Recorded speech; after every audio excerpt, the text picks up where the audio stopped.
જે આજનું પોડકાસ્ટ અમારું છે એના થ્રુ છે ને જે બી ફેશન એન્ટરપ્રેન્યોર્સ છે ને જે બી નવા એન્ટરપ્રેન્યોર છે એમને આજે ઘણું બધું શીખવા મળશે. અમારી ક્રિએટિવિટીમાં એટલું તો છે જ કે છેક બિગ બોસમાં શિવાની કુમારી કે તમે ગુજરાતી ઇન્ડસ્ટ્રીમાં જોઈ શકો, ખુશી શાહ છે, પછી આપણે ભૂમિબેન ત્રિવેદી છે, કાજલબેન માયરિયા છે, દિવ્યા ચૌધરી, હા એ પણ છે. તો એ બધા અમને અપ્રોચ કર્યા ત્યારે મને બહુ સારું ફીલ થયું કે હા અમારી ડિઝાઇનમાં એવું છે કે એ લોકો સ્ટેજ પરફોર્મન્સ આપી શકે છે અમારી ડિઝાઇનમાં અને હજારો લોકો એમને જુએ છે. કે આજના યુવાને પાસે બધી ફેસિલિટી છે, બરોબર, ક્યાંથી સ્ટાર્ટ કરું ક્યાંથી ચાલુ કરું એ એમને ખબર નથી પડતી. મારું કોમ્પિટિશન હંમેશા મારા સાથે જ રહ્યું છે કે મેં લાસ્ટમાં શું બનાવ્યું હતું એનાથી સારું હું હવે બનાવીશ. મટીરિયલ કરતા લોકો છે ને ડિઝાઇન અને ક્રિએટિવિટીને વધારે મહત્વ આપે છે, બરોબર. એ ડિઝાઇન અને ક્રિએટિવિટી સાથે તમારું મટીરિયલ જો હાઈ હશે તો તમારી ડિઝાઇન બેસ્ટ જ છે. તો 8 વર્ષમાં ક્યારે એવું ચેલેન્જિંગ કે ફેલિયર જેવું આવ્યું કે હવે આ બિઝનેસ મને કરવા દેશે કે નહીં દે, આ બિઝનેસમાં હવે હું આગળ કઈ રીતે ગ્રોથ કરીશ, નવી સિટી નવું છે. કારણ કે તમે એક ફેબ્રિક ચૂઝ કર્યું, એના પછી તમારે ફેબ્રિકને ડાઇંગ કરાવવાનું, કારણ કે કસ્ટમરની કલરની કેવી ડિમાન્ડ છે ડાઇંગ કરાવવાનું, એના પછી એના ઉપર વર્ક કરાવવાનું, એનું ડ્રો કરાવવાનું, સ્ટિચિંગ કરાવવાનું, ફાઇનલ ટચઅપ આપવાનું, ઝુમકા વગેરે એ બધું લગાવીને પછી આઉટફિટ તૈયાર થાય છે. પૂરી નવરાત્રીનો મારો જે માર્કેટ છે ને આઉટ ઓફ ઇન્ડિયાથી જોડાયેલો છે. હાલના ઘણા બધા સેલિબ્રિટીઝ છે ને એ આજે કપડાની લાઈન છે, કોઈ સ્નીકર્સની લાઈન છે, આઉટફિટની લાઈન છે, રેન્ટલની બી લાઈન છે, એમાં ગ્રોથનું વિચારે છે ને એમાં બી ઇન્વેસ્ટ કરવાનું વિચારે છે. તો આ માર્કેટ કેટલું મોટું છે. નમસ્કાર મિત્રો, સ્વાગત છે તમારું અમારા ખાસ એપિસોડમાં. ખાસ એપિસોડ એટલા માટે કેમ કે આજે અમારા જે એપિસોડમાં છે જે ગેસ્ટ છે તે એક લેડી એન્ટરપ્રેન્યોર છે જેને ઝીરોથી સ્ટાર્ટ કર્યું અને હાલ એમનું ઘણું મોટું એમ્પાવર ચાલુ છે. એક એવા ઘરની દીકરી જેના ઘરે સમજો કે પૈસાની કોઈ કમી નહીં, પણ એમને પોતાના પગ ઉપર ઉભા થઈને કે જે પોતાને કંઈ કરવું છે, પોતાને કમાવું છે, એને કંઈક કરવું જ છે. તો એના માટે ના એમના પર ફોન હતો ના ઇન્ટરનેટ હતું, તો એમને ક્યાંથી સ્ટાર્ટ કર્યું અને ક્યાંથી ચાલુ કર્યું અને હાલ એમનો ઘણો મોટો એમ્પાવર છે. રેન્ટલ આઉટફિટની ધંધામાં એમને ઝીરોથી સ્ટાર્ટ કર્યું. શરૂઆતમાં ખાલી 5 રૂપિયાથી ચાલુ કર્યું, 5 થી પછી 10, 15, 20, 25, 50. આ એમના પાસે 3 આઉટલેટ છે અલગ અલગ જગ્યાએ અને એમનો ખૂબ મોટો એમ્પાવર છે. તો એમના પાસે જ્યાંથી ઘણું બધું શીખીશું અને એનો અનુભવ જાણીશું. તો ચેટ સુધી જોજો, ખૂબ મજા આવશે. ચિંતાબેન, વેલકમ ટુ શો. કેમ છો? બસ મજામાં. આજે પોડકાસ્ટ અમારું છે એના થ્રુ છે ને તમારા કારણે જે બી ફેશન એન્ટરપ્રેન્યોર્સ છે ને જે બી નવા એન્ટરપ્રેન્યોર છે એમને આજે ઘણું બધું શીખવા મળશે, બરોબર. તો સૌથી પહેલા મારું તો ક્વેશ્ચન એ રહેશે કે ક્વેશ્ચન એ છે અમારું આજના યુથ માટે, આજના યુવાનો માટે, કેમ કે જે મારા જે સબસ્ક્રાઇબર્સ છે એ ખાસ કરીને યુવાનો ઘણા છે. તો સૌપ્રથમ મારો ક્વેશ્ચન એ રહેશે કે આજના યુવાને પાસે બધી ફેસિલિટી છે, મોબાઈલ છે, ઇન્ટરનેટ છે, બરોબર, ક્યાંથી સ્ટાર્ટ કરું ક્યાંથી ચાલુ કરું એ એમને ખબર નથી પડતી. એમને કેમ નહીં સમજાતું કે ક્યાંથી હું સ્ટાર્ટ કરું, કઈ જગ્યાથી ચાલુ કરું. તો એમના છે તમારું શું મેસેજ છે?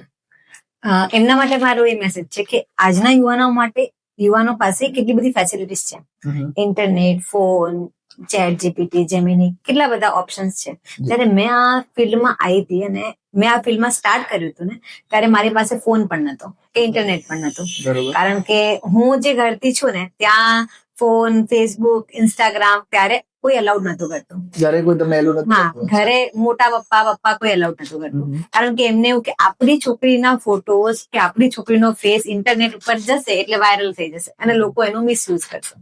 બધાની એવી મેન્ટાલિટી હતી ઘરમાં. ત્યારે મેં છે ને મારી બાજુમાં મારી ફ્રેન્ડ રહે છે, એના જોડે ફોન હતો, એના જોડે ઇન્ટરનેટ બધું હતું. તો મેં એક જ આઉટફિટ બનાવ્યું હતું અને મેં એને કીધું કે તું મારા ફોટોઝ ક્લિક કર અને આપણે એક ઇન્સ્ટા આઈડી બનાવીએ અને એમાં અપલોડ કર. ફેસ સાથે વિધાઉટ ફેસ સાથે? ના, ત્યારે વિધાઉટ ફેસ, કારણ કે હું પોતે પણ, પપ્પા તો ઇન્સ્ટાગ્રામ યુઝ કરતા જ હતા, પપ્પા ફેસબુક યુઝ કરે જ છે. જો એમને ખબર પડી જશે તો હું લેવાઈ ગઈ. તો ત્યારે મેં આઉટફિટ બનાવ્યું તો મેં એને બોલે કે મારે એક ફોટો ક્લિક કરવો છે ને ઇન્ટરનેટ ઉપર નાખવો છે. એ બી થોડી ગભરાતી હતી કે એમને બી ખબર કે મારા પપ્પાનો નેચર થોડો સ્ટ્રિક્ટ છે, પણ એ આવી એને ફોટોઝ ક્લિક કર્યા, અમે એક ઇન્સ્ટા આઈડી બનાવી અને અપલોડ કર્યો અને નીચે ખાલી એમને એમ લખ્યું કે available four rent and cell. એટલે કમેન્ટમાં આવવા લાગે કે મને આ રેન્ટ પર જોઈએ છે, મારે આ બાય કરવું છે. અને મેં મારી પ્રાઇસ એટલી મિનિમમ રાખી હતી કે મારે જે આઉટફિટ જેટલામાં બને છે એમાં મેં ખાલી 200 કે 500 રૂપિયા જ વધાર્યા. એટલે લોકોને પોસાય Affordable price. અફોર્ડેબલ પ્રાઇસ રાખી હતી અને મારું બી ચાલે કે હા એક આઉટફિટ થી બીજા 2 આઉટફિટ હું બનાવી શકીશ. તો જેવા ઓર્ડર આવવા લાગે એટલે મેં મમ્મીને કીધું મમ્મી આ આઉટફિટ આપણે બનાવવાનું છે, 2 મારી ફ્રેન્ડ ના ઓર્ડર છે એટલે મમ્મીએ બનાવી નાખ્યા. બીજા 2-4 ઓર્ડર આપ્યા એટલે ધીરે ધીરે મારા પપ્પાનો એક ક્વેશ્ચન ઉભો થયો કે તારા ઓર્ડર આવે છે ક્યાંથી? કારણ કે તું બહાર તો એટલી જતી, હું ડીસા કોલેજમાં જ ભણતી હતી પણ બહુ કોલેજ આપણે જવાનું થતું નહીં ત્યારે. તો કે તારા ઓર્ડર્સ આવે છે ક્યાંથી? તો મેં કીધું કે આ તો મારા ફ્રેન્ડ છે કોન્ટેક્ટમાં, એ લોકો મને ઓર્ડર આપે છે, એમના ઓર્ડર છે. પછી અમે કુરિયર કરાવવા માટે તો પપ્પાને કેવું જ પડે કે અહીંયા કુરિયર કરાવવું છે. તો કે તારે અમદાવાદ થી ઓર્ડર કઈ રીતે આવ્યો? પછી ધીરે ધીરે મેં એમને કીધું કે ધીરે એટલે બહુ ટાઈમ પછી લાઈક 15-20 પોસ્ટ થઈ ગઈ, આટલા ઓર્ડર્સ આવી ગયા 20-25-30. એટલે પપ્પાને કીધું કે પપ્પા મેં એક ઇન્સ્ટા આઈડી ચાલુ કરી છે પણ ક્યાંય મારો ફોટો મેં નથી નાખ્યો. પછી એમણે મારી ઇન્સ્ટા આઈડી એમના ફોનમાં લોગિન કરાઈ કે હું કઈ રીતે ચલાવું છું આ તે, અને એ રીતે મેં બિઝનેસ ચાલુ કર્યો હતો. તો આજના યુવાનોને હું એટલું જ કહેવા માંગુ છું કે તમારી પાસે તો ઇન્ટરનેટ, ફોન, કેટલા તમારો સપોર્ટ સિસ્ટમ, આજે તો પપ્પાઓ બધા ફ્રી માઇન્ડ થઈ ગયા છે. ત્યારે અમે તો 90s, તો આજે જે 2000 ની પછીની જનરેશન વાળા છે એમના પપ્પા તો કેટલા ફ્રી માઇન્ડ થઈ ગયા છે. એ લોકો તો સાથે ઉભા રહીને સપોર્ટ કરવા તૈયાર છે કે મારી છોકરી આગળ વધે. તો પછી તો મને બી મારા પપ્પાએ બહુ સપોર્ટ કરેલો, પણ આ ત્યારની વાત છે જયારે ઇન્ટરનેટમાં આપણા ફોટા અપલોડ થાય એ નતું ગમતું ખાલી. અને પછી એમને ખબર પડી કે મારી છોકરી ફોટા વગર જ, ફેસ વગર જ ફોટા નાખે છે, તો એમને બી કઈ ઇશ્યુ નતો એમનો. પણ હવે જે જનરેશન છે એમને તો બધું અલાઉડ છે. રીલ્સ બનાવો, તમે રીલ્સ થી કમાવાનું છે. લોકો કેટલી રીલ્સ બનાવી બનાવીને પોતાના આઉટફિટ બતાવે છે રીલ્સમાં, એમને 500,000 કમેન્ટ છે અને એ લોકો એનાથી ઓર્ડર લઈ શકે. પણ સ્ટાર્ટિંગમાં થોડી પ્રાઇસ અફોર્ડેબલ રાખો. એવું નહીં કે તમારો એક રીલ વાયરલ થઈ ગઈ તો તમે તો આઉટફિટની પ્રાઇસ બહુ વધારી દીધી, એવું નહીં કરવાનું. તો આજના યુવાનોને એવું જ કેવું છે કે કંઈક ચાલુ કરો. તમારી જોડે ઇન્ટરનેટ, ફેસબુક, તમારી જોડે ઇન્સ્ટાગ્રામ સૌથી મોટો હથિયાર છે. મારા માટે તો ઇન્સ્ટાગ્રામ સૌથી મોટો હથિયાર છે. તો ઇન્સ્ટાગ્રામ છે તમારી પાસે તો તમે સ્ટાર્ટ કરો, પછી તો આગળનું આગળ દેખાઈ જશે. બરોબર. તો તમને જયારે આ આઉટફિટ તમને વિચાર આવ્યો તો વિચાર કઈ રીતે આવ્યો તમને કે મારે ચાલુ કરવું છે? કે એક શોખ હતો, શોખ થી ચાલુ કર્યું તમે? ના, વિચાર એવી રીતે આવ્યો કે જયારે મેં મારું ફર્સ્ટ આઉટફિટ બનાવ્યું હતું ને, અને હું પહેરીને મારી કોલેજના એક ફંક્શનમાં ગઈ હતી, એટલે બધાને બહુ ગમ્યું કે વાવ તમારા કપડા. અને મારી મમ્મી સ્ટિચિંગ કરે છે. મારી નાની સ્ટિચિંગ કરતા હતા, નાની થી મમ્મીમાં આવ્યો. તો મમ્મી મને બહુ સારા કપડા પહેરીને સ્કૂલમાં મોકલતી, અને બાય હું ડાન્સ વગેરે એ બધામાં બી પાર્ટિસિપેટ કરતી, એટલે સ્ટેજ પ્રોગ્રામમાં આપણા આઉટફિટ તો લોકોને દેખાઈ જ જાય. એટલે એક બે ફ્રેન્ડે મને કીધું કે તારા આઉટફિટ મને પહેરવા દેશે, પણ મારી મમ્મી બહુ સ્ટ્રિક્ટ કે ના, તારા કપડા આપણે કોઈને પહેરવા નહીં આપીએ.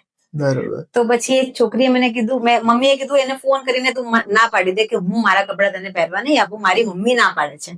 તો પેલી કીધું કે બસ મેં તુझे રેન્ટ પે કર દૂંગી. મેં મમ્મીને કીધું મમ્મી એ પૈસા આપશે. તો મમ્મી કે વાંધો નહીં, પૈસા આપતી હોય, ઇન્કમ થતી હોય તો તું આપી દે, તારે એ પૈસાથી નવા આઉટફિટ બનાવી દઈશું. એટલે પછી મેં એ આઉટફિટ પહેર્યું નતું. પહેલા મને એવું હતું કે હું રેન્ટના આઉટફિટ નહીં પહેર. તો મેં જયારે રેન્ટનું આઉટફિટ એને આપ્યું ત્યારે પછી બીજા 2 ગ્રાહક આવ્યા કે મારે બી આ આઉટફિટ, તમે પેલી છોકરીને આપ્યું હતું ને આઉટફિટ, એ મારે બી રેન્ટ પર લેવું છે. એમ 1 થી 2, 2 થી 3 એવા ઓર્ડર આવવા લાગ્યા. પછી મેં વિચાર્યું કે હવે હું મારા આઉટફિટ બનાવી એકવાર એનું પ્રમોશન કરીને પછી રેન્ટ ઉપર આપીશ. તો જે બી અમે તમારા આઉટફિટ જોયા છે તો એમાં કંઈક ને કંઈક નવી એક ક્રિએટિવિટી છે, એક નવો ચેન્જ છે એમાં. તો એક ક્રિએટિવિટી ક્યાંથી લાવો છો અને ક્રિએટિવિટી ખરેખર કેટલી જરૂરી છે આ ધંધામાં? ફેશન ડિઝાઇનર નો જે બિઝનેસ છે એમાં ક્રિએટિવિટી સાથે પેશન્સ, ક્રિએટિવિટીમાં તમારી સ્ટોરી હોવી જોઈએ, તમારી વિચારધારા અંદર હોવી જોઈએ કે તમે કોઈ પણ વસ્તુ ક્રિએટ કરો છો તો એમાં એની પાછળ ખાલી ડિઝાઇન નથી, આખી સ્ટોરી છે કે તમે શું વિચાર્યું હશે, એના પછી તમારું થીમ બોર્ડ શું બન્યું, પછી કલર્સ કેવા નાખ્યા. તો એ ક્રિએટિવિટી માટે બહુ બધું વિચારવું પડે. તો આપણી વિચારધારા બહુ સારી હોવી જોઈએ. તો એક ડિઝાઇન માટે કેટલા કલાક તમે વિચારો છો? મારું આખો દિવસ વિચારવામાં જ જાય છે. રાત્રે હું ઊંઘતી હોઉં તો મને સપના આના જ આવે છે કે હવે હું શું બનાવીશ આ તે. સવારે જયારે ઉઠું છું ત્યારથી મને એવું જ થાય કે હવે આ આઉટફિટ બનાવું છે, આના માટે મને આ ફેબ્રિક જોશે, આ કલર્સ જોશે, આવા કલર્સ કરીશ. કારણ કે હવે ટ્રેન્ડમાં ક્યારેક પેસ્ટલ ચાલતા હોય, ક્યારેક અચાનક કલરફુલ થઈ જાય. કારણ કે લોકોને હોય ને, હવે લોકોને વેડિંગમાં ક્યારેક પેસ્ટલ જોઈએ, ક્યારેક લોકોને હવે માતાજી પૂજન વગેરે જેવા પ્રોગ્રામ છે તો એમાં એમને કલરફુલ જોઈએ. તો બધી વસ્તુ વિચારવી પડે. પેસ્ટલ સાથે બી વિચારવું પડે છે, કલરફુલ સાથે બી વિચારવું પડે છે. બરોબર છે. હાલના જે યુવાનો છે ને એમના એક મગજ એવું છે, ભ્રમ કહી શકાય કે તો એમનો એક વિચાર કહી શકાય કે કંઈક મોટું કરવું છે, કંઈક મોટા પાયે કરવું છે, ઘણા બધાને એવું હોય છે, તો તમારું કેવું શું છે કે મોટા પાયે ચાલુ કરું કે નાના ચાલુ કરું?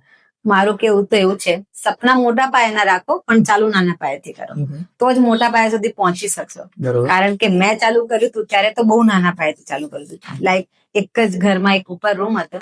કારણ કે તમે જેમ કીધું એમ પૈસાની અગવડ નથી, પણ હા કંઈક નામ કરવું છે, નામ કરવા માટે મેં ચાલુ કર્યું હતું. પણ જેને પૈસાની બી થોડી અગવડ હોય તો એના માટે બી નાના 5 પીસ થી ચાલુ કરો ને. જરૂરી તો નથી તમે 50 પીસ નાખી દો, કારણ કે ક્યારેક એવું થાય છે તમે 50 પીસ નાખ્યા પછી તમારી મેન્ટલ જે હોય છે ને સ્ટેબિલિટી એ હટી જાય, કારણ કે એ પીસ જતા ના હોય રેન્ટ ઉપર, ગ્રાહક ના આવે, એટલે તમને એવું થાય કે મેં આટલું ઇન્વેસ્ટમેન્ટ કર્યું અને હવે મને લોસ જશે. તો નાના પાયેથી ચાલુ કરો તો તમને એક એ ડર નહીં રહે લોસ જશે. 5 પીસ કર્યા છે ને તમે ઇન્વેસ્ટ, જો તમારે નહીં જ ચાલે તમે પહેરી લેજો, તમારા ફ્રેન્ડ્સ ને પહેરી દેજો. એવું હોય તો તમે જે કિંમતમાં બની છે એ કિંમતમાં વેચી નાખજો, તો બી તમારે લોસ તો નહીં જ જાય. તો સ્ટાર્ટિંગ નાના પાયેથી કરો. અને હા, તમારી જોડે બેકગ્રાઉન્ડ સપોર્ટ છે, પૈસા છે, તો મોટા પાયેથી પણ તમે ચાલુ કરી શકો છો. પણ શરૂઆતમાં નાના પાયેથી શરૂઆત નાના પાયેથી જ કરવી જોઈએ, તો તમે ઘરવાળાને સાબિત કરી શકો કે દેખો મેં નાના પાયેથી ચાલુ કર્યું ને, આજ મારું ચાલે છે. મોટા પાયેથી જયારે ચાલુ કરીએ છીએ ને, જયારે નાના સર્કલ થી આવીએ ત્યારે લોકો શું કહેશે, ઘરવાળા શું કહેશે, કેમ નથી ચાલતું, આટલું ઇન્વેસ્ટમેન્ટ કર્યું, હજુ 6 મહિના તો લોકો આપણને જીવવા જ નહીં દેતા. જો કે કોઈ પણ બિઝનેસ ને 6 મહિના આપવા જ પડે, કારણ કે ચાલે કે ના ચાલે 6 મહિના હું એવું માનું છું કે 6 મહિના તો તમારે સ્થિર રહેવું જ પડે, પણ તો બી નાના પાયેથી તમારે ચાલુ કરવું જોઈએ. બરોબર. જ્યારે તમે સ્ટાર્ટિંગ કર્યું હતું, અંદાજે કયા વર્ષમાં કર્યું હતું? મેં સ્ટાર્ટિંગ કર્યું હતું અંદાજે 2017 બરોબર. હાલ ચાલે છે 2025. તો જ્યારે 2017 માં ચાલુ કર્યું ત્યારે ઇન્સ્ટાગ્રામમાં તમારા સ્ટાર્ટિંગમાં ફોલોવર્સ કેટલા હતા અને હાલ કેટલા છે? સ્ટાર્ટિંગમાં તો જો બધાના સ્ટાર્ટિંગમાં 1, 2, 3, 4 ફોલોવર્સ, પણ મારું ફેમિલી એટલું મોટું છે ને, તો એ બધા મને ફોલો કરે, એ બધા મને મોટિવેટ કરતા હતા. જેવી પોસ્ટ નાખો એટલે ફેમિલીની 25 કમેન્ટ તો હોય જ, એટલે હું ખુશ થઈ જતી. પણ મને એવું થતું કે બહારના લોકો ક્યારે મને પસંદ કરશે, અને જયારે ફોલોવર્સ વધવા લાગ્યા, બહારના લોકો પસંદ કરવા લાગ્યા, ત્યારે મને એવું થયું કે હા, લોકોને મારી ક્રિએટિવિટી પસંદ આવે છે. અને ત્યારે આજે મારા ઇન્સ્ટાગ્રામમાં 2 લાખથી પણ ઉપર ફોલોવર છે, 2,70,000. તો એ બધું આ જે બહારની જનતાનો સપોર્ટ છે અને એમને મારી ક્રિએટિવિટી ગમે છે એટલે સ્ટીક પણ રહ્યા છે. બાકી તમે લોકોનું જોયું હશે, ફોલોવર્સ વધી જાય પછી એ કઈ ક્રિએટિવિટી નાખે ને તો ફોલોવર્સ ઘટી પણ જાય, પણ એવું થયું નથી હજુ સુધી. બરોબર. તો જે તમારા હાલમાં જે સ્ટોર છે એ ટોટલ તમારા સ્ટોર કેટલા છે ને કઈ કઈ જગ્યાએ છે? મેં સ્ટાર્ટ કર્યું હતું ડીસાથી, કારણ કે ડીસા મારી જન્મભૂમિ અને કર્મભૂમિ કહી શકો, બંને ડીસા જ છે. તો મેં ડીસાથી સ્ટાર્ટ કરેલું, અને ડીસાના લોકોનો મને બહુ સપોર્ટ મળેલો, કારણ કે જેવું હું પોસ્ટ કરું તો ડીસાની તો મારે કમેન્ટ્સ હોય જ. પછી અમે વિચાર્યું કે મારા મેરેજ થઈ ગયા ત્યારે મને એવું હતું કે હવે મારે પાછું 0 થી સ્ટાર્ટ કરવું પડશે, કારણ કે ઉદયપુરમાં મારું કોઈ સર્કલ નહીં, મારા લવ મેરેજ થયેલા છે. તો ઉદયપુરમાં મારું કોઈ સર્કલ નહીં, તો મને એવું હતું કે હવે હું 0 થી સ્ટાર્ટ કરીશ. એક ગભરાટ થઈ ગઈ હતી કે લગ્ન કરીને જઈશ તો આ જે બિઝનેસ જે સ્પીડમાં ચાલે છે ક્યાંક સ્ટોપ ના આવી જાય. પણ ત્યાંની પબ્લિકે પણ બહુ સપોર્ટ કર્યો, અને મને એવું લાગ્યું કે રાજસ્થાનમાં તો અમે ટ્રેન્ડ સેટ કર્યો. મેં જયારે ઉદયપુરમાં મેરેજ કર્યા ત્યારે ઉદયપુરમાં 3 થી 4 સ્ટોર જ હતા, એ પણ ઓફલાઈન, ઓનલાઈન કોઈ એટલું નતું કરતું. પણ જયારે મેં ઉદયપુરમાં સ્ટોર નાખ્યો, ને અમારું એક છે વિન્ટેજ કલેક્શન, જે મેં મારા સ્ટોરમાં નાખેલું. વિન્ટેજ એટલે આજથી 40-50 વર્ષ જૂની જે ડિઝાઇન હોય એને તમે રીક્રિએટ કરો, અને અમે રાજસ્થાની પોશાક બનાવેલા. એ ટ્રેન્ડ રાજસ્થાનમાં એટલો ચાલ્યો, આજે 3 વર્ષથી એ ટ્રેન્ડ ચાલે છે. જયારે મેં સ્ટાર્ટ કર્યું હતું, મારા મેરેજને 4 વર્ષ થયા, 3 વર્ષથી એ ટ્રેન્ડ ચાલે છે. મને ખુદ જે રાજસ્થાનના સારા સારા ડિजाइनर्स છે ને, એમનો ફોन आवे कि सिमी दीदी आप हमारे इंस्पिरेशन हो और आपने स्टार्ट किया है विंटेज और उसके बाद हमारा बहुत चल रहा है भगवान की दया से, और बोल रहे कि हम भी हमारा पॉडकास्ट देंगे, उसमें आपको जरूर मेंशन करेंगे. હમણાં 4 દિવસ પહેલા જ ફોન આવેલો, તો મને એટલી ખુશી થાય કે એ લોકો એવું કહે છે તમે રાજસ્થાનના કેટલા લોકોને બિઝનેસ આપ્યો છે. તો એ મને ત્યાં પણ મને બહુ સારો એવો સપોર્ટ મળ્યો, અને પછી ત્રીજો સ્ટોર અમે હાલ પાલનપુરમાં નાખ્યો, કારણ કે પાલનપુરના જનતાનો પણ બહુ સારો એવો સપોર્ટ હતો. હમ. તો આજે 3 સ્ટોર સારું ચાલે છે. તો ત્યાં કોણ કોણ સંભાળે છે? ડીસામાં કોણ સંભાળે છે? પાલનપુરમાં કોણ સંભાળે છે? ઉદયપુરમાં કોણ સંભાળે છે? જો પહેલા તો છે ને સ્ટાર્ટિંગ ડીસામાં કર્યું હતું ત્યારે હું ને મારી મમ્મી સંભાળતા હતા, પણ બહુ બધા લોચા થતા હતા. એક જ આઉટફિટ 2 જણાને રેન્ટ ઉપર આપી દીધું. હા, starting માં આવું થાય છે. સ્ટાર્ટિંગમાં આવું થાય કે અહીંથી પણ ફોન આવે, આજે મારું બુકિંગ છે અહીંથી પણ ફોન આવે, એટલે બહુ બધી પ્રોબ્લેમ્સ થતી હતી. પણ બિઝનેસ સારો ચાલતો હતો એટલે પપ્પાએ ઇન્ટરેસ્ટ રાખ્યો. અને જયારે પપ્પા આ ફિલ્ડમાં આયા, મારી સાથે જોડાયા, ત્યારે એવું થયું કે પછી તો અમે ઓનલાઈન સ્ટાર્ટ કર્યું. વેબસાઇટ બનાવી અમારી ખુદની, ઓનલાઈન બિલ બનાવવાના સ્ટાર્ટ કર્યા. મારા પપ્પા અને મારા હસબન્ડ નો ફૂલ સપોર્ટ રહ્યો બંનેમાં. આજે રાજસ્થાનમાં હું હેન્ડલ કરું છું, પણ મોસ્ટલી હાલ સુધી મારા હસબન્ડ હેન્ડલ કરતા હતા. બરાબર. અને અહીંયા મારા પપ્પા હેન્ડલ કરે છે અને એક સ્ટોર મારી મમ્મી હેન્ડલ કરે છે. અને પાલનપુરમાં? પાલનપુરમાં અમારા સ્ટાફ છે એ હેન્ડલ કરે છે. બરોબર. તો તમારે જયારે મેરેજ થયા, બરોબર, જયારે પણ તમારા મેરેજ થયા, તો તમારા મેરેજ ના 1 મહિના પછી તમારા હસબન્ડ એવું નહીં લાગ્યું કે મારા ઘરે તો સાક્ષાત લક્ષ્મી આવી ગયા છે? હા, એ તમારી વાત સાચી છે. પણ કેવું હતું કે જયારે મેરેજ થયા ને ત્યારથી લઈને 1 વર્ષ સુધી મેં બિઝનેસ જ નથી કર્યો. હા, ત્યાં ડીસાનું ચાલુ હતું, પપ્પાનું ચાલુ હતું, પણ મેં મારું પર્સનલ ત્યાં સ્ટાર્ટ નતું કર્યું. કારણ કે મેરેજ થયા પછી આપણે તરત હસબન્ડ ને કે સસરાને ના કહી શકીએ કે મારે બિઝનેસ કરવું છે, બરોબર? કારણ કે ત્યારે એક રાજસ્થાની ફેમિલીમાં એવું હોય કે ઘરની વહુ કામ ના કરી શકે, ઘરની વહુને ઘરના કામ કરવાના હોય.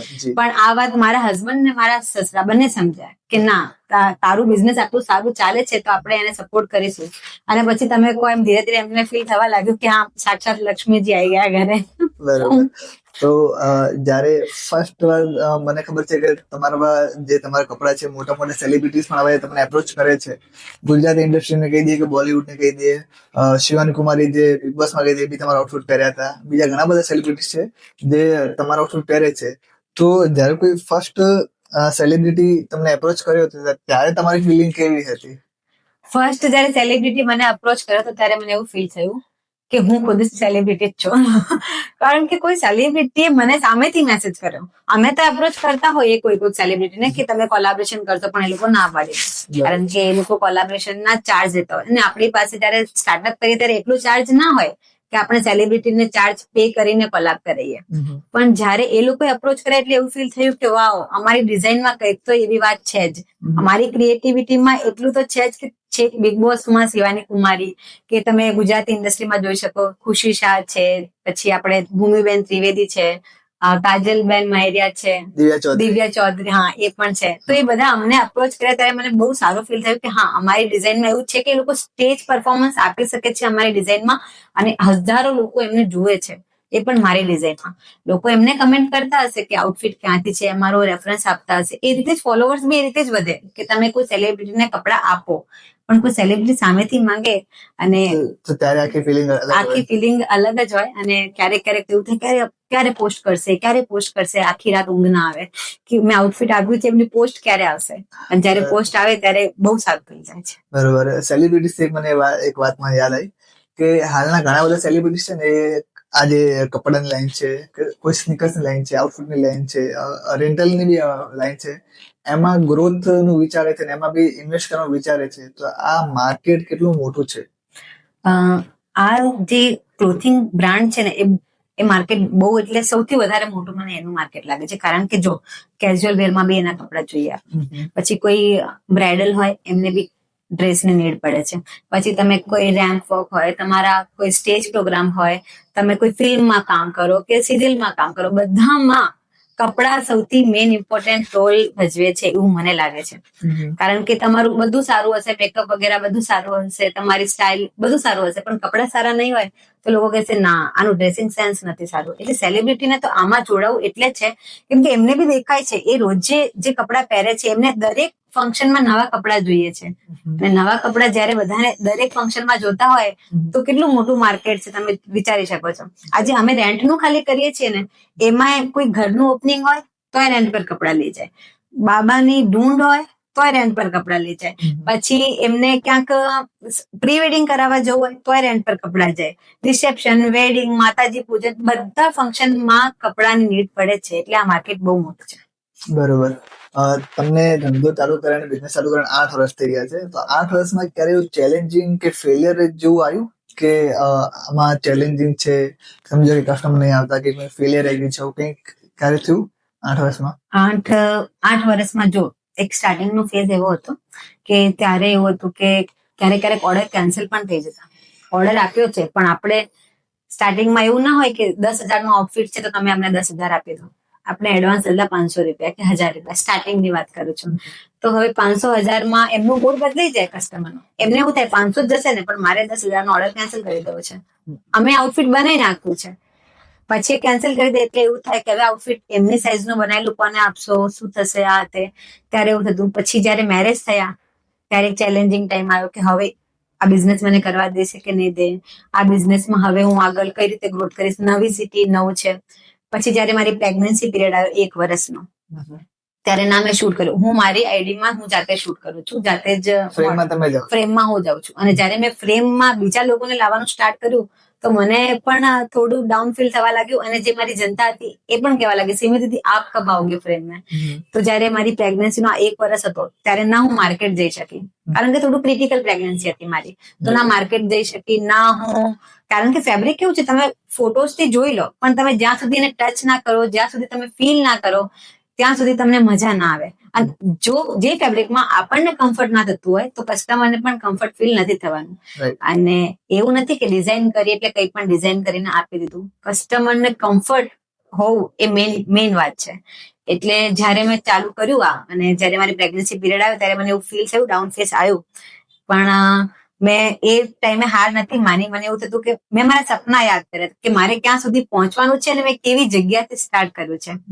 અને આજે પાછું તમે ઇન્સ્ટાગ્રામ પાછી ગ્રોથ વધી ગઈ તો પાછું એટલે ભાઈ એ પ્રેગ્નન્સી પત્યા પછી બાળકનો જન્મ થયા પછી તમે પાછું ચાલુ કર્યું? હા, હાલ સારા લેવલ બાળકનું 3-4 મહિના થાય એટલે પાછું ચાલુ કર્યું. અને ત્યારે 1 વર્ષ દરમિયાન મારા ફોલોવર્સ ઠીક થઈ ગયા. 263 કે એટલે એક ઉપર ના જાય કે એક નીચે ના જાય. એક દિવસ 262 થઈ ગયા તો મને ટેન્શન થઈ ગઈ.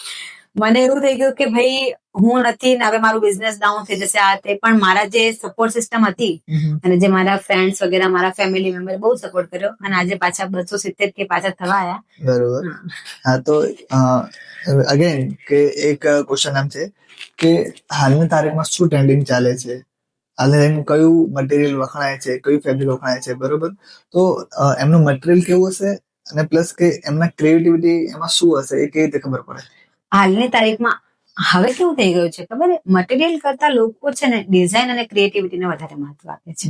બરોબર? એ ડિઝાઇન અને ક્રિએટિવિટી સાથે તમારું મટીરિયલ જો હાઈ હશે તો તમારી ડિઝાઇન બેસ્ટ જ છે. લોકો કેવું કરે છે કે આપણે ડિઝાઇન કંઈક બનાવી એટલે same to same copy design બનાવી લો મટીરિયલ યુઝ કરી દે છે. પણ જે લોકોને ખબર પડે છે કે આ ડિઝાઇનમાં મટીરિયલ લો છે એ લોકો તો જોતા જ એમને ખબર પડી જાય. તો હાલની તારીખમાં જો અમે વિન્ટેજ કરતા હતા થોડા ટાઈમ પહેલા, હાલ અમે હેન્ડવર્ક ઉપર કામ કરીએ છીએ. બરોબર? પછી હાલમાં ગજી સિલ્ક છે, રો સિલ્ક છે, ફ્લેટ સિલ્ક છે, ડોલા સિલ્ક છે, એ બધા મટીરિયલ ટ્રેન્ડિંગમાં છે. અને જે હાઈ એન્ડ પ્રોફાઇલ છે એ લોકો આ મટીરિયલની જે ફેબ્રિકની જે ચોલી બનેલી હોય એમને જોતા જ ખબર પડી જાય. અને ક્રિએટિવિટી તમે જે કહો છો કે હા મટીરિયલ સાથે ક્રિએટિવિટી એ બધું એકબીજાથી જોડાયેલું છે. તમે આ ડિઝાઇનિંગ ફિલ્ડમાં રહો છો તો તમને એવું છે કે ના ડિઝાઇનનો બિલકુલ બી નોલેજ નથી ને તમે આ બિઝનેસ ચાલુ કરી દેશો તો એ પોસિબલ નથી. થોડું ઘણું નોલેજ તો તમને હોવું જ જોઈએ, થોડી તમારામાં ક્રિએટિવિટી હોવી જ જોઈએ. અને જ્યારે તમે પછી તમારી એક આખી ટીમ બની જાય છે, કારણ કે તમે એક ફેબ્રિક ચૂઝ કર્યું, એના પછી તમારે ફેબ્રિકને ડાઇંગ કરાવવાનું, કારણ કે કસ્ટમરની કલરની કેવી ડિમાન્ડ છે ડાઇંગ કરાવવાનું, એના પછી એના ઉપર વર્ક કરાવવાનું, એનું ડ્રો કરાવવાનું, સ્ટિચિંગ કરાવવાનું, ફાઇનલ ટચઅપ આપવાનું, ઝુમકા વગેરે બધું લગાવીને પછી આઉટફિટ તૈયાર થાય છે. તો એક ટીમ પણ હોવી જોઈએ તમારી. તો તમારું કહેવાનો મતલબ કે એમાં ડિઝાઇન સેન્સ પણ ઘણી ડિઝાઇન સેન્સ જરૂરી છે, ખૂબ જરૂરી છે. એમાં કોઈ વખતે એવું થયું કે સેલિબ્રિટી અથવા કોઈ કસ્ટમર તમારી પાસેથી ભાડે કપડા લઈ ગયું એના પછી પાછળ ના આવ્યા કપડા કઈ થયું? જો એવું મતલબ 100 માંથી 2-3 કસ્ટમર એવું થશે, એવું થાય છે. 2-3 બી નહીં, મતલબ હું તો કઉ છું કે 500 માંથી 1-2 કસ્ટમર એવું કરે છે જે નથી આપતા રિટર્ન. પણ કેવું છે કે આપણે ડિપોઝિટ લેતા હોઈએ છીએ, પણ એવું બી નથી કે જેટલી પ્રાઇસ છે એટલી જ ડિપોઝિટ લઈ લઈએ. આજે 20,000 નું આઉટફિટ મેં રેન્ટ ઉપર આપ્યું છે તો એનું 5,000 રેન્ટ હોય. બરોબર? એનું ડિપોઝિટ કદાચ હું 5 લઉં પણ તો બી 10,000-15,000 નું લોસ તો છે જ. અને લોસ કરતા પણ વધારે કે એનું તમારે આગળ બુકિંગ છે તો તમે બીજા ક્લાયન્ટને શું જવાબ આપશો? રાઈટ. આજે આઉટફિટ પાછું આવવાનું છે ને પરમ દિવસે એનું બુકિંગ છે ચલો 10 દિવસનું ગેપ હોય તો આપણે નવું બી બનાવીને આપી શકીએ, કારણ કે આપણી પાસે પૂરી ટીમ છે. પણ આજે રિટર્ન આવવાનું છે, આપણે વેઇટ કરીશું કે આજે ને તો કાલે તો આવી જ જશે, પરમ દિવસે બુકિંગ છે તો કાલે આપણે એને ટ્રેકિંગ કરાવીને પરમ દિવસ સુધી આપી દઈશું. પણ કાલે બી એ ના આવ્યું તો આપણે જેને પોતાના ફંક્શન માટે સ્પેશિયલ આપણને હાયર કર્યા છે, જે લોકોએ તૈયારી ફૂલ કરી નાખી છે, એમની જ્વેલરી ખરીદી લીધી છે, મેકઅપ આર્ટિસ્ટને આઉટફિટ બતાવી દીધું છે કે આ આઉટફિટમાં હું તૈયાર થવાની છું, અને એમને આપણે ના કઈ રીતે પાડીશું, એવું મારે એક મોટો પ્રશ્ન ઉભો થયો હતો વચ્ચે 1-2 વાર. પણ આપણે એને થોડું મેનેજ કર્યું હતું અમારી રીતે. પણ એવું થાય છે ઘણી વાર કે આઉટફિટ નથી આવતું. બરોબર. તો અને એવું બીજું કઈ કિસ્સો થયો હતો? હા, એવું એકવાર એવું થયેલું કે મેં એક આઉટફિટ આપ્યું હતું, બ્રાઇડલ આઉટફિટ. એટલે બ્રાઇડ પેલી વોક કરે ને વચ્ચે, એટલે આજુબાજુથી ફાયર વર્ક્સ થાય, તો એમાં આઉટફિટ બળી ગયું. પણ અમારું કેવું છે કે જેવું આઉટફિટ આવે ને એટલે અમે ચેક કરીએ કે બરોબર છે, પછી ડિપોઝિટ રિટર્ન કરીએ. એટલે એ કસ્ટમર ઉભા હતા અને અમે ચેક કર્યું એટલે બળેલું આખું આઉટફિટ હતું. બહારથી જ દેખાય જ આપણને કે આટલું બળેલું છે જ આઉટફિટ. એ લોકો કે નહીં એસા ही था, ये आउटफिट आपका ऐसा ही था, हम लेके गए थे ऐसा ही था. પણ આપણે તો કેમેરા હોય જ, એટલે કેમેરામાં અમે જયારે પેક કરીએ ત્યારે કેમેરાના અંદર જ પેક કરીએ, એટલે કસ્ટમરને ખબર પડે કે પછી અમે એમને બતાવ્યું એટલે કે હા શાયદ ફાયર વર્ક્સ में जल गया होगा. પછી અમે એમના આઉટફિટના પૂરું પેમેન્ટ લીધું અને આઉટફિટ એમને આપી દીધું. બરોબર. તો અગેન જે હાલના જે મોટા સેલિબ્રિટીઝ છે, જે ઘણા બધા તમારા પાસેથી કપડા ભાડે લઈ ગયા છે, ખુશી શાહ છે, કાજલ મહેરિયા છે, દિવ્યા ચૌધરી છે, ભૂમિ ત્રિવેદી છે, પ્લસ એક મુંબઈની છે સમીક્ષા સૂદ, એ લોકો સેલિબ્રિટીઝ તમારા પાસે કપડા લઈ ગયા છે ભાડે. તો એમને જયારે કપડા પાસે રિટર્ન કરે છે, ફીડબેક તમારી પાસે કેવો રહ્યો? જેમ કે તમે આ સેલિબ્રિટીના નામ લીધા, તો મોસ્ટલી આમાંથી 3-4 સેલિબ્રિટી તો એવા છે જે ઉદયપુર ખાલી ફરવા આવ્યા હતા અને એમને ઇન્સ્ટાગ્રામના સ્ક્રોલમાં મારો પેજ દેખાયો, તો એમણે મને સામેથી મેસેજ કરેલો કે મારે તમારા આઉટફિટ પહેરવા છે આ તે. અને જ્યારે મેં એમને આઉટફિટ આપ્યા અને જ્યારે એમની રીલ્સ વગેરે કે આવી, એટલે એમનો ફીડબેક खाली कपड़ा માટે नहीं, कपड़ा साथ साथ એવું भी કહેવા લાગે दीदी आपका नेचर भी बहुत अच्छा है, आपके कपड़े भी बहुत अच्छे, आपका स्टाइलिंग આ તે. અને ફીડબેક બહુ સારો રહ્યો એ લોકોનો. અને હાલ સુધી એ લોકો અમારી પાસે જ્યારે પણ ઉદયપુર આવે છે કે એમના કોઈ ફંક્શન હોય તો અમને સામેથી અપ્રોચ કરે જ છે. કહેવાનો મતલબ એમ કે હાલ સુધી તમારા ટચમાં જ છે? હાલ સુધી હા, જે લોકો અમારા આઉટફિટ પહેર્યા છે એ લોકો હાલ સુધી પણ અમારા ટચમાં છે. અને એ લોકો એવું કહે છે કે ઇન ફ્યુચર બી હમ આપકે ટચ में તો रहेंगे, કેમ કે એ લોકોને પણ અમારી, અને એ લોકો અમને જોવે બી છે રેગ્યુલર, એવું નથી, રેગ્યુલર કમેન્ટ્સ બી કરે છે એ લોકો. તમે જેમ ખુશી શાહ આ દીદી છે, પછી કાજલ મહેરિયા દીદી છે, બધા કમેન્ટ્સ બી કરે છે. તો સારું ફીલ થાય કે એમને આપણી ક્રિએટિવિટી ગમે છે એટલે એ લોકો આપણને અપ્રોચ કરે છે. બરોબર. તો જે બી કપડા ડિઝાઇન કરો છો તો તમે ખુદ ડિઝાઇન કરો છો? હા, જે પણ કપડા 3 સ્ટોર છે અમારા, 3 સ્ટોરમાં ડિઝાઇન હું જાતે કરું છું, એનું મોડલિંગ જાતે કરું છું અને પોસ્ટ બી હું જ કરું છું. પણ જેમ કે આપણે ડિઝાઇનિંગની વાત કરીએ તો ડિઝાઇન હું કરું છું, પણ અમારી આખી ટીમ છે.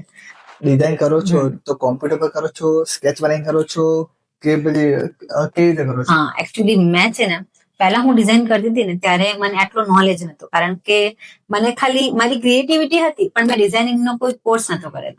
બરોબર. પણ પછી મને એવું થયું કે ક્રિએટિવિટી એકચ્યુઅલી હું નહીં, અમારા ઘરમાં જેમ મેં પહેલા કીધું ને કે બહુ રિસ્ટ્રિક્શન હતા, તો બહાર ભણવા કોઈ જવા ના દે, અને મારે ડિઝાઇનિંગનો કોર્સ કરવાનો હતો અમદાવાદથી. પણ આપણે પપ્પાને એવું કે કોલેજ કરો તો ડીસામાં કરો, રહો તો ડીસામાં જ રહો, ઇન્ટરનેટ નહીં વાપરો, થોડા સ્ટ્રીક હતા.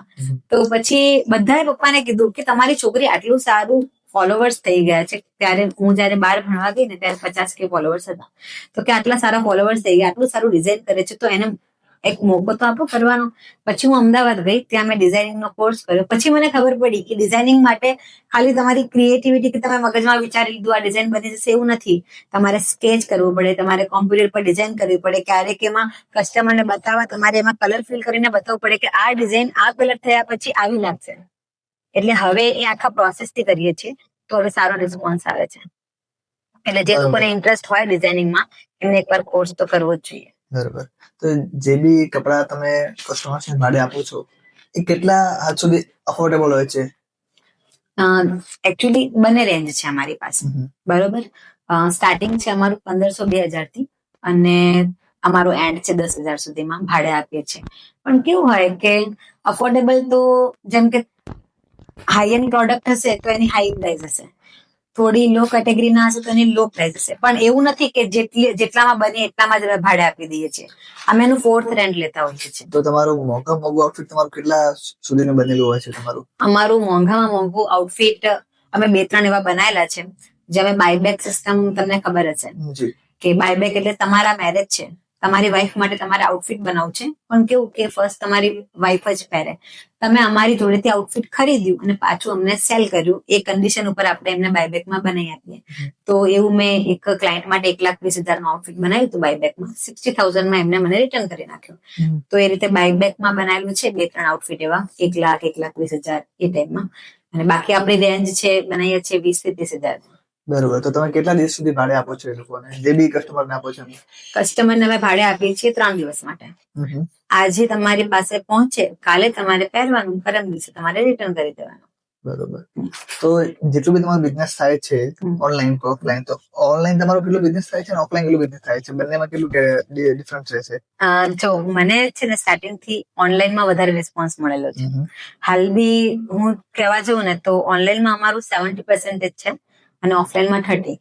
પણ હવે જે લોકો ઓનલાઈન થી એકવાર ઓફલાઈનમાં જોડાયેલા છે ને, એ લોકો ઓફલાઈન આવીને ઓર્ડર કરે જ છે.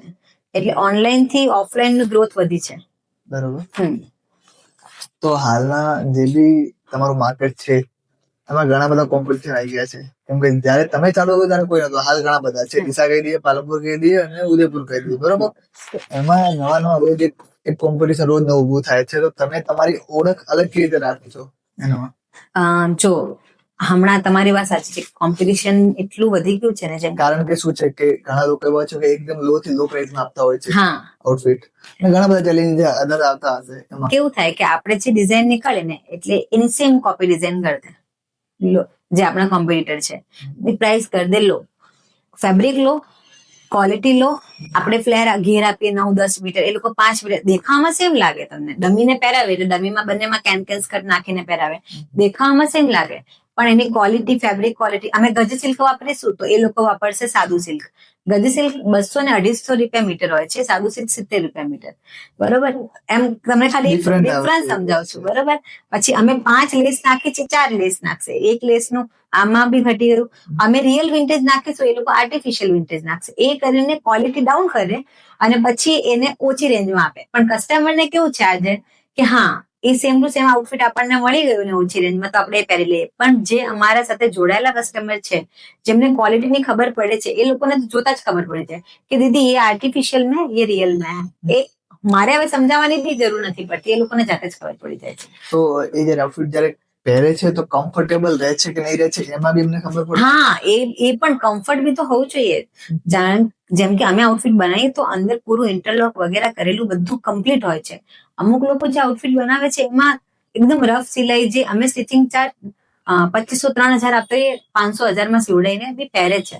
તો કમ્ફર્ટ એ ચાર્જ વધારે અમારી જોડે બી, આ ટેલર ચાર્જ વધારે કેમ લે, કેમ કે કમ્ફર્ટેબલ લાગે કસ્ટમરને એવું આઉટફિટ બનાવીને આપે છે. એટલે કમ્ફર્ટેબલ બી હોય છે આઉટફિટ. પહેર્યા પછી એના ફ્લેર બી સારા હોય છે, એની ક્વોલિટી સારી હોય છે, એટલે થોડું રેન્ટ હાઈ હોય છે. પણ હા, માર્કેટ હવે એટલું, તમે કોમ્પિટિશન ની વાત કરો ને, જયારે અહીંયા ડીસામાં સ્ટાર્ટ કર્યું હતું ને, ત્યારે રેન્ટલ સ્ટોરમાં અમારું જ એકલાનું નામ હતું. એના પછી કમસે કમ હાલ ડીસામાં 38 જેવા રેન્ટલ સ્ટોર છે. અને મને એવું સારું બી ફીલ થાય છે કે 38 રેન્ટલ સ્ટોર ભલે 40-50 થાય, કારણ કે હવે મારી પાસે જે ટેલેન્ટ છે એ બી બીજા પાસે એ જ ટેલેન્ટ છે, તો એ જ કરવાનું. એમનું બિઝનેસ બી એનાથી ચાલે છે, એમનું આખું ઘર ચાલે છે. અને આપણે એવું કહીશું મારું જેવું સેમ બનાવે છે, એમને બી રેન્ટલ સ્ટોર ખોલી નાખ્યો. પણ કેવું છે કે એનામાં બી ટેલેન્ટ તો એ જ છે ને, સ્ટિચિંગ નું, ડિઝાઇનિંગ નું. તમે આજ સોની બજારમાં જશો તો લાઈન સે 50 સોનીઓની દુકાન છે. તો એકબીજાને કોઈ કોમ્પિટિશન, એ બધાનું કોમ્પિટિશન છે જ, પણ જેમનું જે ગ્રાહક ફિક્સ છે એ લોકો આવે જ છે. એ રીતે કોમ્પિટિશન ઉદયપુરમાં બી એવું જ હતું. હું જયારે ગઈ ને ત્યારે ઓનલાઈનમાં ખાલી મારું જ હતું.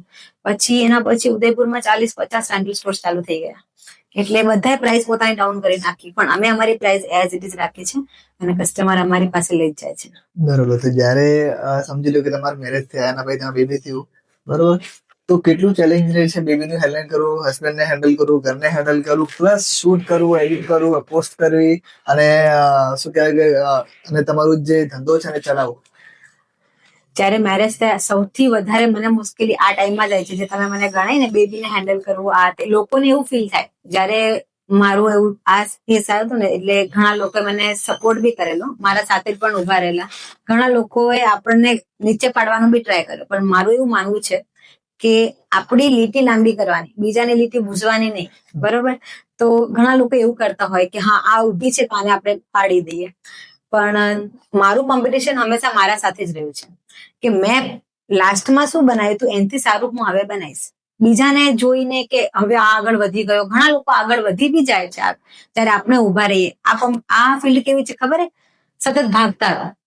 તમે જો ભાગો નહીં, તમે તમારું સ્કિલ અપલોડ નહીં કરો, પોસ્ટ નહીં કરો, તો લોકો આગળ વધી જશે. એટલે આમાં ભાગતા જ, તમે ઉભા રહ્યા તો બીજા આગળ બધા જતા રહેશે. એટલે સતત ભાગતા રહો. અને આ જયારે મારો ટાઈમ આવ્યો હતો એટલે મને એવું થયું કે હું સ્ટોપ થઈ ગઈ છું ને બધા આગળ જાય છે. પણ પછી મને પાછી તમે પહેલા કીધું એમ મારા સપનાઓ યાદ કર્યા. મેં ક્યાંથી સ્ટાર્ટ કર્યું હતું, પોતાની જોડે જ હું વાત કરતી કે સિમરન તું આવી છોકરી નહીં કે તું આટલું ડાઉન ફેઝમાં આવું વિચારે કે હવે મારાથી નહીં થાય.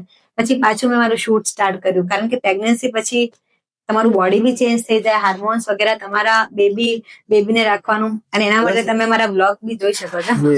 થોડી વીકનેસ બી આવી જાય. તમે પહેલા 10 દિવસના શૂટ કરતા તમે 2-3 કરો તમે થાકી જાઓ, તમારું બેક પેઇન થાય. મારું ઓપરેશન થી થયેલી છે બેબી, એટલે બેક પેઇન વગેરે બધું થાય. પણ તો બી આ ટાઈમે મારું નીકળી ગયો આ ટાઈમ. અને ભગવાન બધાને આ ટાઈમમાં એવી હિંમત આપે. જે લોકો આપણને આ ટાઈમમાં પાડવાનો ટ્રાય કર્યો છે, એમનો આ ટાઈમ આવશે ને ત્યારે એમને ખ્યાલ આવશે કે કેટલી મહેનત ડિફરન્ટ છે, ઘણું ડિફરન્ટ છે. બરોબર. તો આ જે બી તમારા સ્ટોર છે, બરોબર, તો એક સ્ટોર માંથી સમજી લો કે તમારા જે આઉટફિટ છે એ બધી જગ્યાએ સેમ જ હોય છે. બરોબર. સમજી લો કે એક આઉટફિટ છે એ આજે ડીસા પડ્યું છે, બરોબર, અને ઓર્ડર છે ઉદયપુર અને આઉટફિટ ડીસા પડ્યું છે, તો એ કઈ મેનેજ કેવી થાય છે? એકચ્યુઅલી અમારા બધા સ્ટોરમાં આઉટફિટ સેમ છે. ડીસા છે એનું એ પાલનપુરમાં છે, એનું એ ઉદયપુરમાં બી રાખીએ છીએ અમે. બરોબર. 3 અલગ અલગ આઉટફિટ રાખો છો? અચ્છા, યસ. 3 બહેનોને સેમ પહેરવું હોય તો બી અમારી જોડે છે જ. ક્યારેક એવું થાય કે ઉદયપુરની જ 2 બહેનોને એક ડીસાનું ને એક ઉદયપુરનું પહેરવું છે, તો પછી એ ડીસાથી ડાયરેક્ટ કુરિયર કરાવે ત્યાં ઉદયપુર, અને એક અમારું ઉદયપુરથી આપી દઈએ. એમનું ચાર્જ થોડું વધારે થાય, કારણ કે ડીસાથી જાય એટલે કુરિયર ચાર્જ વગેરે લાગે, પણ હા અમે મેનેજ કરી લઈએ છીએ. તો જયારે તમે સ્ટાર્ટ કર્યું 2017માં, વિચાર્યું હતું કે તમે આટલા મોટા લેવલ પર આવી જશો? ના, 2017માં મેં જયારે સ્ટાર્ટ કર્યું હતું ને ત્યારે મને એવું હતું કે મને મારી મમ્મીને હતું કે આપણા નવા આઉટફિટ બને એટલું કમાઈએ, કે જેમ કે હું નવા પહેરી શકું ફંક્શનમાં, એટલું હું મારા ખર્ચે મારા નવા આઉટફિટ બનાવું. બાકી મેં એવું નતું વિચાર્યું કે હું આટલા લોકોને પહેરીશ મારા આઉટફિટ, અને આટલા સારા આજે મારા આઉટફિટ આઉટ ઓફ ઇન્ડિયા બી જાય છે. પૂરી નવરાત્રીનો મારો જે માર્કેટ છે ને આઉટ ઓફ ઇન્ડિયા થી જોડાયેલો છે. NRI ક્લાયન્ટ છે બધા. નવરાત્રીનું માર્કેટ કેવું રહે છે જયારે નવરાત્રી સ્ટાર્ટ થાય છે, અને કેટલા સમય પહેલા ઓર્ડર આવે છે? નવરાત્રીનું સ્ટાર્ટિંગ અમારા ઓર્ડર અમે આજે હમણાં માર્ચ એપ્રિલ છે ને ત્યારથી અમે બનાવવાનું સ્ટાર્ટ કરી દઈશું નવરાત્રી માટે. હા, નવરાત્રી 4-6 મહિના પહેલા. હા, 4-6 મહિના પહેલા. કારણ કે આપણે કેવું નવરાત્રીમાં જ નવરાત્રી થાય, એ લોકોને કેવું આ બધા સિંગર્સ વગેરે ખબર પ્રી નવરાત્રી, પોસ્ટ નવરાત્રી એવું બધું હોય છે. એટલે એ લોકોને નવરાત્રીના 1 મહિના પહેલાથી નવરાત્રી સ્ટાર્ટ થઈ જાય. પછી એ લોકોને 1 મહિના પહેલા મળવું જોઈએ, એટલે એ લોકો જૂનથી રિસર્ચ કરવાનું સ્ટાર્ટ કરી દે. જૂન જુલાઈમાં તો આપણા નવરાત્રીના ઓર્ડર આવવાના સ્ટાર્ટ થઈ જાય. અને મારા જે ક્લાયન્ટ છે વર્ષથી જોડાયેલા છે, એ લોકો કમસે કમ નવરાત્રીના 10 આઉટફિટ અમને ઓર્ડર આપે જ છે. તો એમના 10 આઉટફિટ બનાવવાના, 10 આઉટફિટ એમને પાછા કુરિયર કરાવવાના, તો એ બધું પ્રોસેસ થોડું, અને એમને કુરિયર પહોંચે એમાં બી 15 દિવસ થઈ જ જાય છે આઉટ ઓફ ઇન્ડિયા મોકલી એટલે. બરાબર. આઉટ ઓફ ઇન્ડિયા માંથી કેવું રિસ્પોન્સ રહે છે? ત્યાં પૈસાનું લેનદેન કેવી હોય છે? આખી પ્રોસેસ કેવી હોય છે? આઉટ ઓફ ઇન્ડિયાનું જો એ લોકોને કેવું છે ખબર, એ લોકો સારા દેખાવા જોઈએ, કારણ કે ઇન્ડિયન આઉટફિટ પહેરેલું હોય અને પછી એ લોકો જયારે અમને ફોટોઝ એમના શેર કરે એટલે એટલો મસ્ત ફકરો લખીને મોકલે ને, આપણો દિવસ બની જાય કે લોકોએ મને બહુ તારીફ કરી, તમારા આઉટફિટ આટલા સારા હતા. તો એમના માટે આપણે એમને જે બજેટમાં આઉટફિટ આપ્યું હોય ને એનાથી પણ મને એવું થાય કે કંઈક સારું બનાવીને આપીએ કે બીજા 4 કસ્ટમર એમનાથી જોડાય. અને એમની પ્રોસેસ એવી છે કે એ લોકો મોસ્ટલી તમને ઇન્સ્ટાગ્રામ થી ઓર્ડર આપતા હોય, બરોબર, મની બેંક ટ્રાન્સફર કરતા હોય, કાં તો એ લોકો પેલું કહેવાય ને આપણે શું કહેવાય કે મની ટ્રાન્સફર કરે ને, વેસ્ટર્ન યુનિયન. હા, પેલી જે કરન્સી છે આપણી કરન્સીમાં કન્વર્ટ કરે પછી આપણે. હા, તો એ રીતે પણ એ લોકો ટ્રાન્સફર કરતા હોય, બેંક ટ્રાન્સફર પણ કરે. અને ક્યારેક એવું હોય કે એ લોકોના છે NRI ક્લાયન્ટ ને ગુજરાતી આઉટફિટ પહેરતા હોય ને, એમનું આખું સર્કલ ગુજરાતમાં હોય જ, તો એમના ભાઈ વગેરે ગુજરાતમાં હોય તો ડાયરેક્ટ ગૂગલ પે બી કરી દેતા હોય. બરોબર. હા, એ રીતે આપણે પછી એમને મોકલી દઈએ. ક્યારેક એમને એવું હોય કે તમે મારા ભાઈના ઘરે મોકલી દેજો, એ લોકો આવવાના છે, લઈને આવશે. એ તો ઠીક છે, પણ જે લોકો ના આવવાના હોય ત્યાંથી પછી કુરિયર કરાવે કે અમે અહીંથી કુરિયર કરાવીએ out of India. Out of India, જैसे ડીટીડીસી થઈ ગયું કે બીજા બી કુરિયર બ્રાન્ચ છે એનાથી કુરિયર કરાવીએ આઉટ ઓફ ઇન્ડિયા. એમને મળી જાય છે. હમણાં વચ્ચે થોડું ખબર છે કસ્ટમ ડ્યુટી લાગી ગઈ હતી. હા, વચ્ચે ટ્રમ્પ યુએસએ માં તો કસ્ટમ ડ્યુટી, ત્યારે એમને એવું હતું કે અહીંયા આપણે કુરિયર ચાર્જ બી એ લોકો પે કર્યું, પણ ત્યાંથી છોડાવવાની એમને ડ્યુટી લાગશે. એવું વચ્ચે એવું સીન થઈ ગયો હતો. અમારા એક ક્લાયન્ટના 15 આઉટફિટ હતા. નવરાત્રી પછી એમણે ઓર્ડર કર્યા હતા, આવતી નવરાત્રી માટે. એક વર્ષ પહેલા. હા, એક વર્ષ પહેલા. હમણાં પછી નવરાત્રી પછી એમણે ઓર્ડર કરેલું. કાલે જ એમનું પાર્સલ નીકળ્યું છે. પણ ત્યારે એમને કીધું હાલ અમારું કુરિયર ના લગાવતા, કારણ કે અમારે કસ્ટમ ડ્યુટી લાગશે. ધીરે ધીરે ડાઉન થઈ જાય પછી લગાવજો. એટલે કાલે જ મેં એમનું પાર્સલ લગાવ્યું છે. તો એવું બી થાય કે એ લોકો નવરાત્રી પછી બી આપણા કોન્ટેક્ટમાં રહે. જાન્યુઆરીમાં બી ઓર્ડર આપે, ફેબ્રુઆરીમાં બી આપે. બસ એમને ગમતી પીસ આપણે બનાવી આપીશું. પછી એ આઉટફિટ આઉટ ઓફ ઇન્ડિયા પાછું આવે છે? ના, એમને રેન્ટ ઉપર નથી આપતા ને. એ વેચી જ નાખો. હા, આઉટ ઓફ ઇન્ડિયા નો રેન્ટલ, કારણ કે એ તો એમને કેટલું મોંઘું પડી જાય. અહીંથી તમારે કુરિયર ચાર્જ 7,000 જેવા થાય. આઉટ ઓફ ઇન્ડિયા વાળા એ લોકો રેન્ટ ઉપર બેઠતા બી નથી. એ લોકો તો ડાયરેક્ટ પોતાનું ખરીદી લે. અને એ લોકો બી ત્યાં એક બે મારા ઓસ્ટ્રેલિયામાં અને કેનેડામાં, યુએસએમાં એક બે સ્ટોર છે. એ લોકો બી રેન્ટલ ચલાવે છે. ત્યાં પણ એ લોકો મારા જોડેથી 15 20 આઉટફિટ મંગાવે છે અને ત્યાં રેન્ટ પર ચલાવે છે. બરોબર. આટલું મોટું માર્કેટ છે તમારું. બહુ મોટું માર્કેટ. તો કહેવાનો મતલબ એમ કે જ્યારે નવરાત્રીમાં તમે આ આઉટફિટ બધા આપો છો ભાડે, અને તમે ખુદ બી તમે નવરાત્રી રમવા જાઓ છો, બરોબર? તો ભાડે આપવું પ્લસ રમવા જવું પ્લસ એટલી બધી મગજમારી કરી, રોજ નવા નવા આઉટફિટ આપવા છે, રોજ ડ્રાય ક્લીન થાય, રોજ નવા બને, રોજ ભાડે આપવાના. તો એ બધું કેવી રીતે મેનેજ કરો છો તમે? જેમ કે તમે કહો છો ને, મને નવરાત્રીનો ગાંડો શોખ છે. મારા સ્કૂલના ટીચર મારી મમ્મીને કહેતા કે સિમરનને નવરાત્રીનો એટલો ગાંડો શોખ છે કે એ નવરાત્રીમાં કોઈને સમય નથી આપતી. પણ આજે એ આખું ઊંધું થઈ ગયું છે. આજે મને એવું થાય છે કે નવરાત્રીમાં 7 વાગે એટલે મારી સ્ટોર ક્લોઝ હું કરી જ નાખું. મારો ઉદયપુરનો સ્ટોર છે ને, અમારે ત્યાં કેવું 11 વાગે નવરાત્રી પૂરી થઈ જાય, 10:30.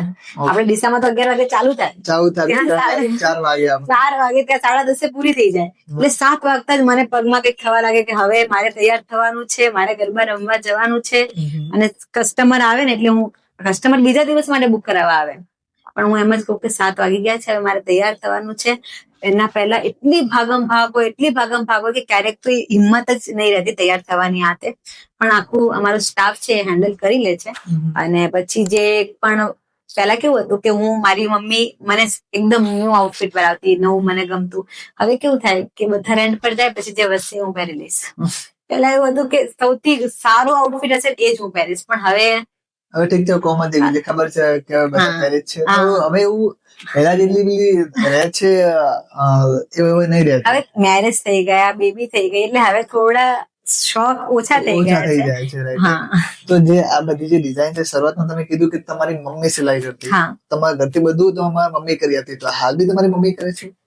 જો હાલ બી મારી મમ્મી જ કરે છે ડીસામાં. પણ હાલ કેવું છે કે મમ્મીને અમે થોડી ફ્રી કરી નાખી છે. મમ્મીને ખાલી મેનેજ કરવાનું. અમારું આખું વેરહાઉસ છે, તો ત્યાં 3-4 ટેલર બેસાડેલા છે. મમ્મી એમને કટિંગ કરીને આપે એટલે આપણે આખું સ્ટિચિંગ બધું થઈ જાય. અને હાલ મમ્મી હેન્ડલિંગ મમ્મીનું જ છે, પણ મમ્મી જેટલી મહેનત કરતી હતી હવે થોડું સ્માર્ટ વર્ક કરી નાખ્યું છે. મમ્મીની મહેનત ઓછી થઈ ગઈ છે. હવે પપ્પા, મારા હસબન્ડ, હું, અમે બધા જોડાયા છીએ, એટલે મમ્મીની થોડી મહેનત ઓછી થઈ ગઈ છે. પણ હેન્ડલિંગ મમ્મીનું જ છે. તો હાલ સુધી પહેલા બી તમારી મમ્મી કીધી, હાલ બી તમારી મમ્મી જ કરે છે. તો આ બધું બધા તમે એક સાથે રહીને મેનેજ કરો છો? બધા સાથે રહીને મેનેજ કરીએ છીએ, કારણ કે કેવું કે મારા પપ્પાનો પહેલા ગોલ્ડમાં બિઝનેસ હતો. એ કંસારી છે ને ત્યાં બી શોપ હતી નાની ગોલ્ડ. પણ પછી જયારે મારું આ બિઝનેસ ચાલવા લાગ્યું ને, એટલે પપ્પા આમાં જોડાઈ ગયા. અને પપ્પાનો સપોર્ટથી જ આ બિઝનેસ આટલો ગ્રો કર્યો છે. આમ તમે કહો છો ને 1-2, હજુ ભગવાન કરે 4-5 બ્રાન્ચ અમારી થાય, પણ એ પપ્પાના લીધે થયું છે. પપ્પા આમાં જોડાયા અને પપ્પાને પણ ગર્વ છે કે મારી છોકરી મને એવું બિઝનેસ આપીને ગઈ કે પાછળ એમને કઈ, કારણ કે તમે હાલ ગોલ્ડના રેટ જોઈ શકો છો કેટલા હાઈ એન્ડ થઈ ગયા છે. તો પપ્પાને પણ એવી ખુશી છે. અને મારા સાસરીમાં પણ મેં આ બિઝનેસ નાખ્યો, અને ત્યાં પણ મારી 2 બ્રાન્ચ છે. ઉદયપુરમાં એક નથી, અમારી એક માર્કેટમાં બી છે અને એક થોડી આઉટમાં બી છે. બરોબર. તો કયા તમે હવે અમારા યુવાનો માટે કઈ છે 3 તમે ટિપ્સ કહેશો કે એમને કામ આવશે આગળ ફ્યુચરમાં? યુવાનો માટે હું એટલું એવું કહીશ કે જેમને આ બિઝનેસ સ્ટાર્ટ કરવો હોય એના માટે કહું છું કે તમારામાં ક્રિએટિવિટી, પેશન્સ, કારણ કે તમારે હાર નથી માનવાની.